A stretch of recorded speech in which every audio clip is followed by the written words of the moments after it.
Hi friends, easy and டேஸ்டியாக evening snacks எப்படி செய்யலான்னு பார்க்கலாம். அதுக்கு பவுலில் ஒரு டீஸ்பூன் ஆயில் சேர்த்துக்கோங்க. ஜீரகம், சோம்பு ரெண்டும் வந்து அரை டீஸ்பூன் சேர்த்துக்கலாம். இப்போ மிளகா வந்து இடித்து சேர்த்துருக்கோம் ஒரு மிளகாவை. இப்போ வெங்காயம், ஒரு வெங்காயத்தை குட்டி குட்டியாக கட் பண்ணி வச்சுருக்கேன், அதை ஆட் பண்ணிக்கலாம். ஒரு டீஸ்பூன் இஞ்சி பூண்டு பேஸ்ட்டு, பெருங்காயத்தூள் அரை டீஸ்பூன், கருவேப்பிலை கொஞ்சமாக, இப்போ முருங்கைக்கீரையை ஆஞ்சி ஃப்ரெஷ்ஷாக கழுவி எடுத்து வச்சுருக்கேன், அதை சேர்த்துக்கலாம். ஒரு பவுல் தேவையான அளவு உப்பு சேர்த்து நல்லா மிக்ஸ் பண்ணி விட்டுக்கோங்க. நல்லா மிக்ஸ் ஆனதுக்கப்புறம் கடல மாவு ஒரு கப் ஆட் பண்ணிக்கலாம். அரிசி மாவு 1/4 கப் ஆட் பண்ணிக்கோங்க. ரெண்டும் சேர்த்து நல்லா மிக்ஸ் பண்ணிக்கலாம். தண்ணி வந்து தெளித்து மட்டும் மிக்ஸ் பண்ணுங்கள். தண்ணி நிறையா போயிடக்கூடாது. நல்லா மிக்ஸ் பண்ணி விட்டுக்கலாம். பாருங்கள், இந்த பதம் நல்லாயிருக்கும். இப்போ பேனில் ஆயில் ஊற்றி ஆயில் நல்லா ஹீட் ஆனே சின்ன சின்ன உருண்டையாக பிடிச்சி போட வேண்டிய, என்ன ஷேப் வேணாலும் நீங்கள் போடலாம். மறக்காமல் சப்ஸ்கிரைப் பண்ணிடுங்க ஃப்ரெண்ட்ஸ், அப்போ தான் நாங்கள் போடுற வீடியோ எல்லாமே உங்களுக்காக வரும்.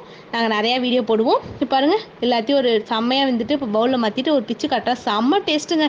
கீரை சாப்பிடாத பிள்ளைங்க கூட கீரை சாப்பிடும். பாய்.